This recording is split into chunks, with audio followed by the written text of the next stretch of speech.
Hi, I'm Andrew Armstrong, welcome to the back office. For a long time I wanted to do a camera special. Unfortunately that time is not near because I'm so busy and I really wanted to get into the detail of some of these things, but I'm just going to do a very quick overview because I've done a lot of research recently into certain combinations of the lenses I use, and I really want to share that information with you so you can go out and buy some of these things if they'd suit your needs.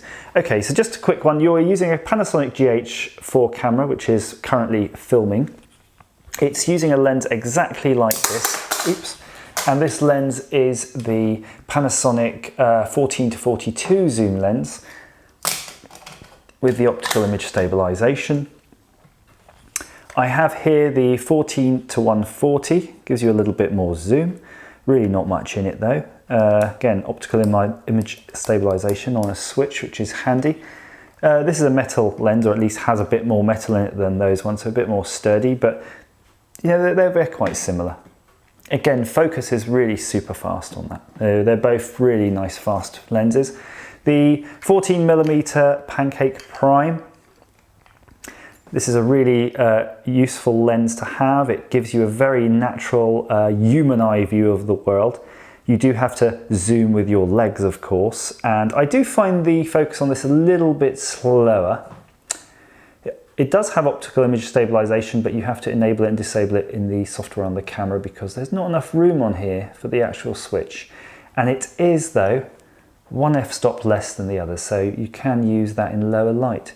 Again, very nice lens, very good gorilla lens for your outfit. You know, pop that on a GH4 and it looks like a sawn-off shotgun of a camera. Go around and take plenty of fast snaps with that. Brilliant. And in an earlier video, we've already covered this. This is the macro zoom lens, which you can use on this size lens, I believe. I have to check it exactly how many millimeters. Oops. That's the ultra wide angle part, and then here's the macro part here. I think I just call this a zoom lens. It's certainly not. It's a widener. It's a very wide angle lens, and you can just take any existing lens that this will fit and give it that extra bit of width. Very useful. And a lot of fun, especially for the money. It's only a couple of quid. Right, now something that I've really lusted after for a while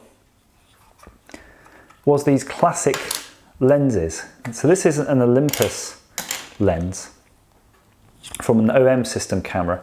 And I was very lucky to be able to buy a camera and a set of 3 lenses for about £20. And it's a gorgeous camera, the Olympus OM. It almost breaks your heart to see it because it's such a great technology, classic technology, and it's almost worthless now. So, all these lenses came with filters on them, so I do keep them on just as a bit of protection. And yeah, these are quite interesting lenses. They've got certain things that are automated by the camera, and it does that by moving these pins on the back. You can see they kind of jiggle things around so that the camera can pick up. And I think the camera can influence this one, which is the aperture. There we go. You can kind of see it moving there a little bit. In fact, you know, maybe you can, there we go. See it's wound down there. But what's interesting, you can see that's manual. Let me just, that's manually done, but the camera obviously had ultimate control, whether it's automated or not. So these lenses are great. So this one is actually a 50mm in 35. And you can actually adapt that to fit your camera using one of these. And that's all this is. It's actually an OM to micro four thirds adapter. And you can just plop that on. A bit of a tight fit, there we go. And you can then just put that straight in your camera. So if you have a camera like this one, I'm just going to show you. We'll pop that lens on. And there you've got your classic lens. So the problem with this lens though, is that it's a very cropped. You have a 2x crop. So when you use a lens and adapt it straight through, you know, it's really a close work lens. It's hard to show you without, I don't want to disturb the main camera. But the thing I'm looking at is nearly 2 meters away from me. You know, that's a Super Nintendo control pad. Look, it's filling up nearly the whole screen. So it's a very zoomed in lens. So that's great if you want that. And then so to mitigate that though, you might want to change this lens, which is a 50mm, and we can change it. I've got another lens in my hand here. I'm just going to pop that in and show you what that is. And this is the Hanimex. Just unscrew the thing so you can see it. And this is a Hanimex lens, and this is the Hanimex, ooh, what was it now? Sorry, this is the Hanimex 28mm, so it's a wider lens. So you can just pop these on and off. Crank that off, a bit stiff. Okay, and then with a bit of luck, exit that menu, gosh. There we go. Yeah, you can see that's a bit wider now, and we can focus manually. Remember, these are only manual lenses, and get that there. So it's okay. It's again cropping twice, so you're losing that. So there's one way you can avoid that, and that's use something called a focal reducer, or a speed booster in other parlance, because Metabones released their speed booster, and it's a great piece of kit, and it actually works with certain lenses, and it passes all the works with, you know, you can use it with 35mm lenses, but it passes all the electronics through, so that all the basic data on the lens and the focusing and all of that stuff stays working like magic with your camera. Now, if you do not have the money for that, and you do like using these manual lenses, old school lenses, you have a solution, and this in my hands is it. This is a manual speed booster or focal length adapter, and how they work is a little bit like a sort of reverse telescope really. They take the picture that's coming in at this size, and using that big lens there, it comes out like this. So imagine you've got these two beams coming in here at this width. This lens brings them out like that. And how this differs though with the, you know, the simpler adapter, this light's coming in like that, yeah? But it's still kind of leaving like that, and you're only seeing this bit cropped down, which is half. So you're only using the very middle part of the lens. So to use this though, this is actually an EOS, a Canon EOS to Micro Four Thirds adapter. You can buy these, and these are lens adapter rings that go on the Olympus OD. I've got two styles here. One's a bit cheaper and nastier, one in the left, and one's slightly more expensive, but they're both under £5, so they're not really big money, and they do both work in the same way, to be fair. They've got this little pin here, and this is to override the lens. Remember I was saying the camera could override something, make it automatic manual, so you need this little divot. And this one's got a hard set one here, you can see, that push against one of the springs in the lens. So all you really do is you just chuck that on your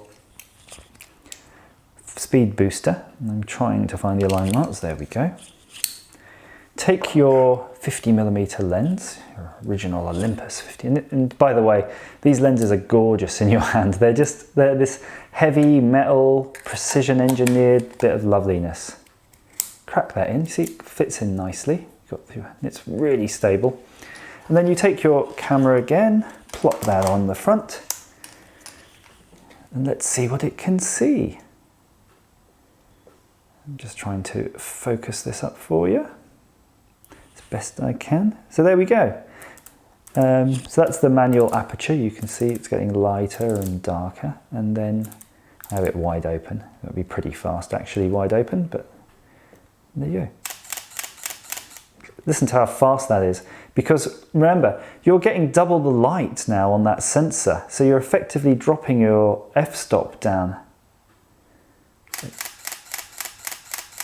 Look at that, that's a really... I'll just give you an example, listen to that. Okay. If we put the equivalent of this 14mm lens, which is already a reasonably fast lens,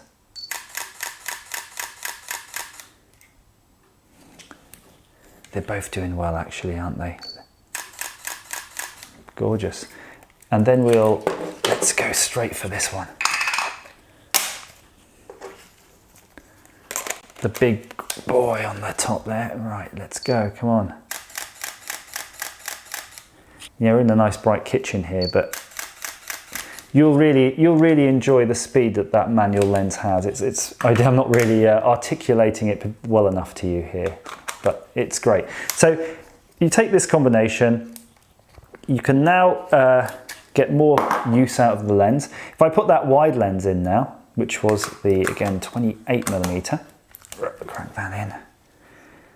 Look at that, it's nice and wide now. Let me think how much I paid for it now. I paid for the whole set with the camera and the three lenses. There's a large telephoto zoom lens as well, for the grand princely sum of £20, so I didn't really do too badly. Something that's really nice, by the way, when you use these 35mm lenses is that you get these really shallow depth of field. So if you get the aperture nice and wide, and then you can take a picture like this here, you can see the background is super blurry. You might not always want that, so you have to play with your aperture back and forth, but there, you've got ultimate control there, very quick. I find it a lot quicker to actually play with the settings now manually than using the ones built into the cameras, even the GH4. I know it's nice to have that point and click ability, but really once you know what you're doing with this, you can just achieve what you want to achieve almost instantly, Oh yeah, that's great, did you hear that? Listen.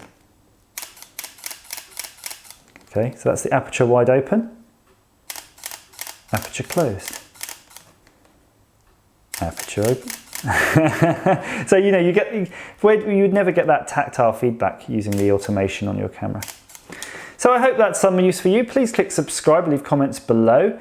If you've got any Olympus OM lenses or EOS lenses you're not using and you want to send them to me, I'll be more than happy to take them off your hands and review them. And look at that bad boy. I just got to show you this, right? Look at the light capturing ability of this thing. It's sucking in the light. Thanks for watching.